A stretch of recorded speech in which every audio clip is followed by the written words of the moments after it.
વિદ્યાર્થી મિત્રો, good morning, જય શ્રી કૃષ્ણ. કેમ છો બધા? મજામાં ને?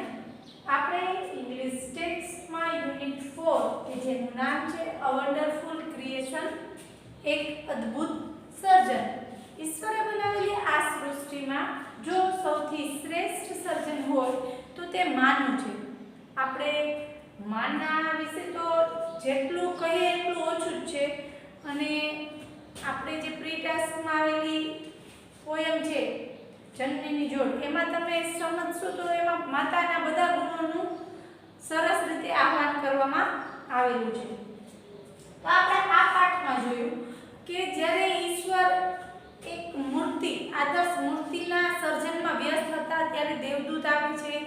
દેવદૂત એને પૂછે છે કે તમે આટલા બધા શા માટે બિઝી છો અને ઓવર ટાઈમ કરો છો? ત્યારે ભગવાન એને સમજાવે છે કે હું એક એવી મૂર્તિનું સર્જન કરું છું અને પછી ક્વોલિટીઝ, એના ગુણો, એનામાં કયા કયા ગુણો હોવા જોઈએ કે એના બધા અંગો અવયવ હલનચલન કરી શકે એવા હોવા જોઈએ, એના પાસે કેવો ખોળો હોવો જોઈએ કે જ્યારે એ ઊભા થાય ત્યારે એ ડિસઅપિયર થઈ જાય, અદ્રશ્ય થઈ જાય. એના વાલમાં એવી તાકાત છે કે એક તૂટેલા પગથી લઈને તૂટેલા હૃદય સુધીને એ સારવાર કરી શકે, એનો ઉપચાર કરી શકે. આવું બધું. એના 3 જોડી આંખો અને 6 જોડી હાથ હોય. પછી દેવદૂતને આ બધી વાત સાંભળ્યા પછી ધીમે ધીમે એમાં રસ લાગવા માંડે છે. પછી વધુ ડિટેલમાં પૂછે છે કે ભગવાન 6 જોડી હાથ ને 3 જોડી આંખો એ તો બહુ ઇમ્પોસિબલ વસ્તુ છે. તો ઈશ્વર કહે છે કે મારે એને 3 જોડી આંખો આપવી છે.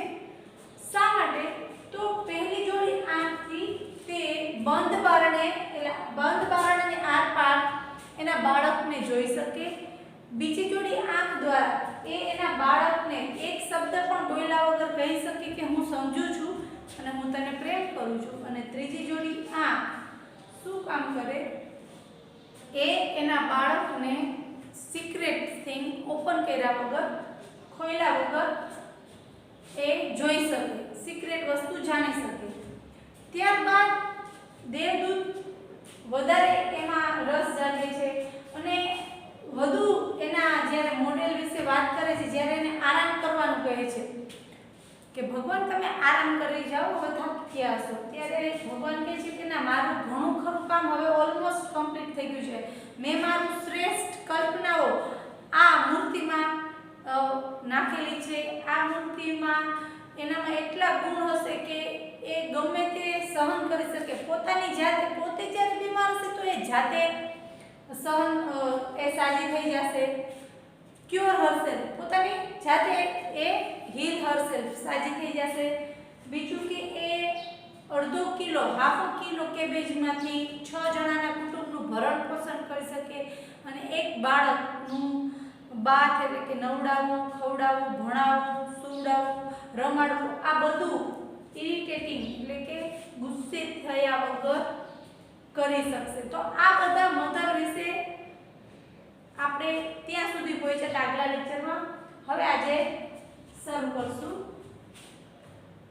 આ વાત સાંભળી ધ એન્જલ વેન્ટ અરાઉન્ડ. દેવદૂત વેન્ટ અરાઉન્ડ એટલે કે મૂર્તિની ચારે બાજુ ફરવો, પ્રદક્ષિણા કરવી. The model of the mother.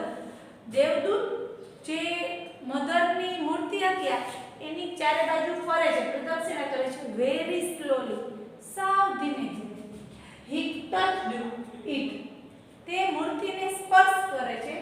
And said, અને કહે છે ઇટ્સ ટુ સોફ્ટ. આ તો બહુ નરમ છે. ભગવાનની વાત સાંભળી, ઈશ્વરની વાત સાંભળી અને દેવદૂત મૂર્તિની પ્રદક્ષિણા કરે છે. પ્રદક્ષિણા કરી અને એને જ્યારે સ્પર્શે છે ત્યારે કહે છે ઇટ્સ ટુ સોફ્ટ. આ તો બહુ નરમ છે. But very tough, said the lord excited. ભલે એ નરમ છે પરંતુ બહુ સહન શક્તિ એટલે કે ટફ. ટફ એટલે સહન શક્તિ વાળું, ખડતલ, મજબૂત. ભલે તમને નરમ લાગતી હોય પણ મનથી એ બહુ મજબૂત છે, સહન શક્તિ વાળું છે. કોણ બોલે છે? ઈશ્વર બોલે છે. એક્સાઇટેડ એટલે ઉત્તેજિત થઈને કહે છે કે આમ ભલે એ નરમ લાગતા હોય મૂર્તિ, પરંતુ એ ખૂબ જ મજબૂત અને સહન શક્તિ વાળી છે. યુ કેન નોટ ઇમેજિન, તમે તું કલ્પના પણ નહીં કરી શકો what this mother can do, આ માતા શું કરી શકે, એન્ડ એન્ડ્યોર એટલે સહન કરી શકે. માતા કેટલું કરી શકે ને કેટલું સહન કરી શકે એની તો કલ્પના પણ કોઈ કરી શકે નહીં. આ વાક્ય ઈશ્વર દ્વારા બોલવામાં આવે છે. કેન ઇટ થિંક, શું તે વિચારી શકે છે? કોણ પૂછે છે? એન્જલ. શું તે વિચારી શકે છે? Not only can see think, એ માત્ર વિચારી નથી શકતી, જો નોટ ઓન્લી બટ ઓલસો, બરાબર, એનો આ ઉપયોગ છે. માત્ર વિચારી નથી શકતી, કેન રીઝન એન્ડ કોમ્પ્રોમાઇઝ, એ એનું કારણ સહિત વિચાર છે. વિચારવાનું એ કોઈ પણ વસ્તુનું કારણ પણ જાણી શકે છે અને સમાધાન કોમ્પ્રોમાઇઝ સમાધાન પણ કરી શકે છે. સેડ ધ લોર્ડ, ઈશ્વર બોલે છે. તો આ પેરેગ્રાફમાંથી આપણને 3 પ્રશ્નો મળે છે. પહેલો પ્રશ્ન છે what did the angel feel about the model of the mother, માતાની મૂર્તિ વિશે દેવદૂતે શું અનુભવ કર્યો, કેવો અનુભવ કર્યો? તો જોયું કે ઇટ્સ ટુ સોફ્ટ, બરાબર, એ જ્યારે ટચ કરે છે ત્યારે એમ કહે છે એ ખૂબ જ નરમ છે. તો ધ એન્જલ ડીડ નીકળી જશે અને ફીલ નું ફેલ થઈ જશે.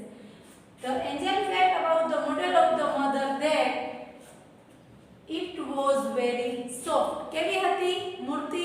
એકદમ નરમ, very soft. Why did the Lord say that the model of the mother was tough? એવું ઈશ્વર શા માટે કહે છે કે માતાની મૂર્તિ મજબૂત છે, મજબૂત હતી? તો આપણે અહીંયા જોયું હતું કે કોઈ કલ્પના પણ ન કરી શકે કે માતા કેટલું કરી શકે અને કેટલું સહન કરી શકે. તો હંમેશા જવાબની શરૂઆત આપણે પ્રશ્નમાંથી જ કરશું. ધ લોર્ડ સે, જો ડીડ નીકળી જાય તો જે ક્રિયાપદ છે એનું ભૂતકાળનું રૂપ એટલે કે V2. The Lord said that the model of the mother was tough. Why? જ્યારે ક્વેશ્ચનમાં આપેલું હોય it means કે કારણ બતાવવાનું છે. શા માટે? તો આપણે જવાબમાં because લખશું. તો અહીં the Lord said that the model of the mother was tough because, પછી અહીં આપેલું છે you cannot change again, no one લખી નાખશું. No one can imagine what the mother can do and endure. બરાબર, કોઈ પણ જાણી ન શકે, કલ્પના ના કરી શકે કે માતાની મૂર્તિ શું કરી શકે અને શું સહન કરી શકે.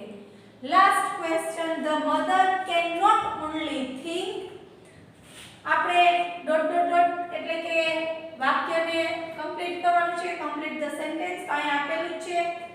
Mother cannot only think but can reason and compromise too.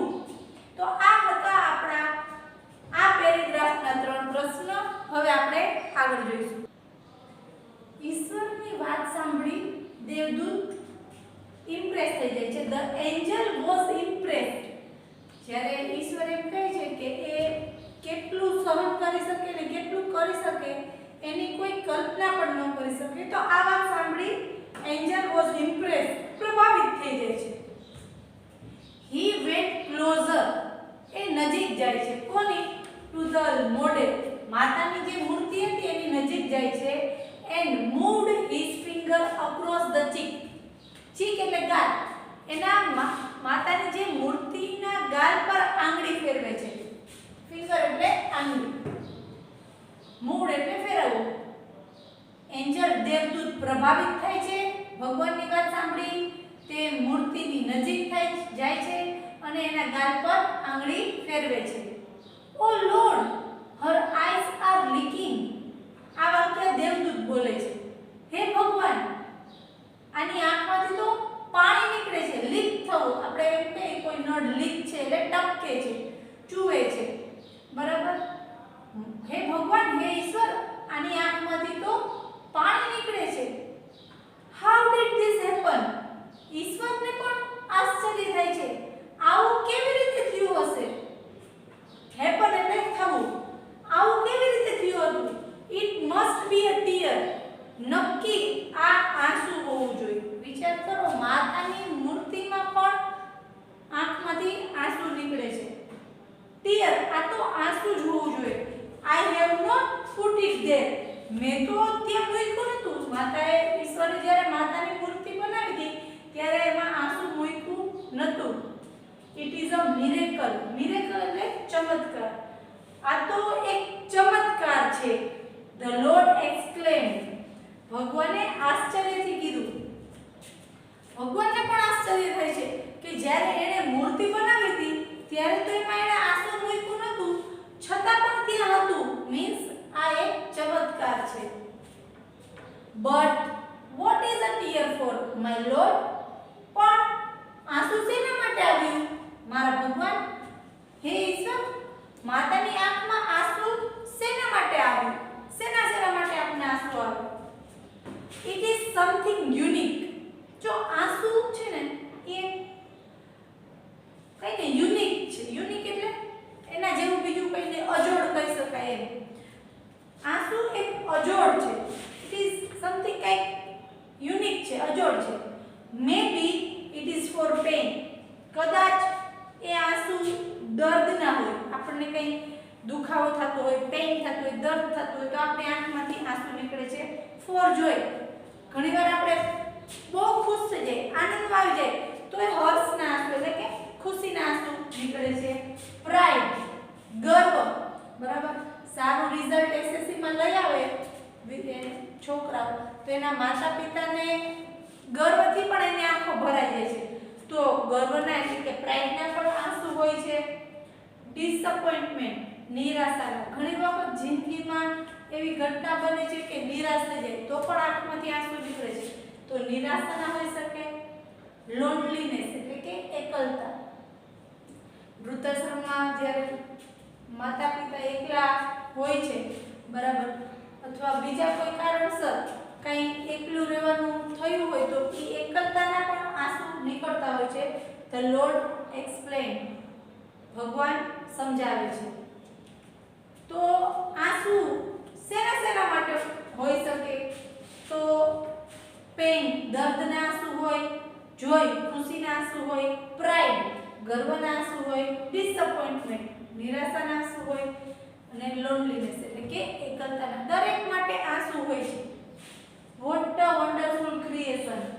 કેવું અદ્ભુત સર્જન. આ વાક્ય દેવદૂત દ્વારા બોલવામાં આવે છે. What a wonderful creation. ખરેખર ખૂબ જ અદ્ભુત સર્જન છે. તો આ હતો આપણો વન્ડરફુલ ક્રિએશન યુનિટ 4 ટેક્સ્ટનો અહીં પૂરો થાય છે. તો આ પેરેગ્રાફમાંથી આપણને બે ક્વેશ્ચન મળે છે. પહેલું છે what are tears four.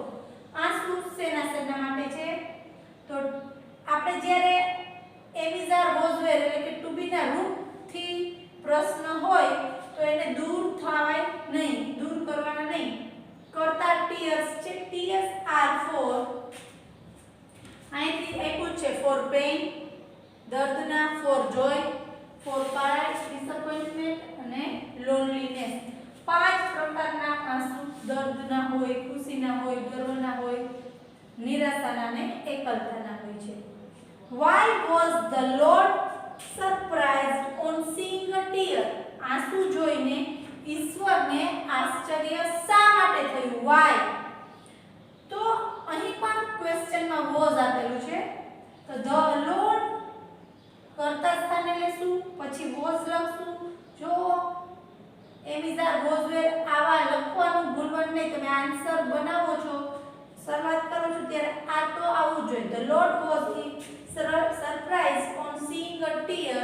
Why વાળો પ્રશ્ન છે એટલે because લખશું. Because આપણે જ્યારે because થી લખીએ છીએ ત્યારે આપણે ઇનડાયરેક્ટ સ્પીચમાં એટલે કે આઈ કોના માટે? ભગવાને કીધું કે મેં એમાં મૂક્યું નતું તો આપણે હી લખીએ.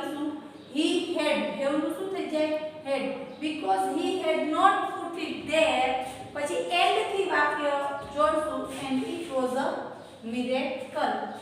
તો આ હતું આપણો વન્ડરફુલ ક્રિએશન યુનિટ 4 જે પૂરો થયું છે.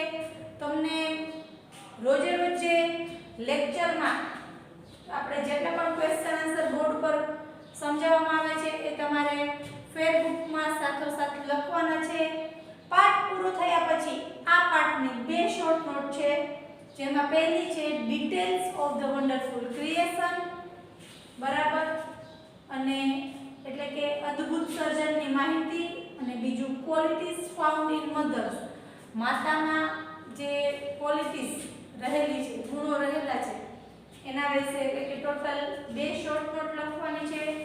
તો આપણે અહીં આપણો યુનિટ 4 પૂરો કરીએ છીએ. વધુ આવતા લેક્ચરમાં. આભાર.